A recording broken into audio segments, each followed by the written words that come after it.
नाज़रीन, peoples party के chairman Bilawal Bhutto Zardari चयो आहे त पीपल्स पार्टी बराबरी ते यकीन रखे थी, नफ़रत की सियासत ते यकीन नथा रखूं।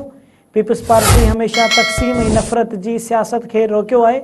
मिठी में ॾियारी के मौके ते जलसे के ख़िताब कंदे बिलावल भुट्टो ज़रदारी चयो आहे त असां रंग ऐं नस्ल की सियासत न आहियूं कंदा।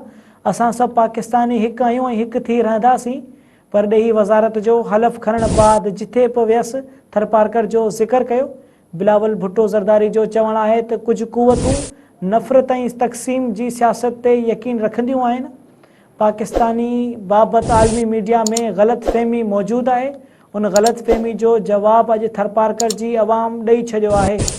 नाज़रीन, असां अवां खे हिकु भेरो ॿीहर ॿुधाए रहिया आहियूं त पीपल्स पार्टी के चेयरमैन बिलावल भुट्टो ज़रदारी चयो आहे त पीपल्स पार्टी बराबरी ते यकीन रखे थी, नफ़रत की सियासत ते यकीन नथा रखूं। पीपल्स पार्टी हमेशा तक़सीम ऐं नफ़रत की सियासत के रोकियो आहे। मिठी में ॾियारी के मौके ते जलसे के ख़िताब कंदे बिलावल भुट्टो ज़रदारी चयो आहे त असां रंग ऐं नस्ल की सियासत न आहियूं कंदा। असां सभु पाकिस्तानी हिकु आहियूं ऐं हिकु थी रहंदासीं। परॾेही वज़ारत जो हलफ़ खणण बाद जिथे बि वियसि थरपारकर जो ज़िक्र कयो।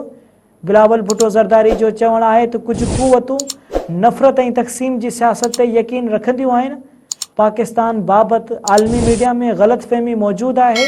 उन ग़लत फ़हमी जो जवाब अज थरपारकर की अवाम ॾेई छॾियो आहे।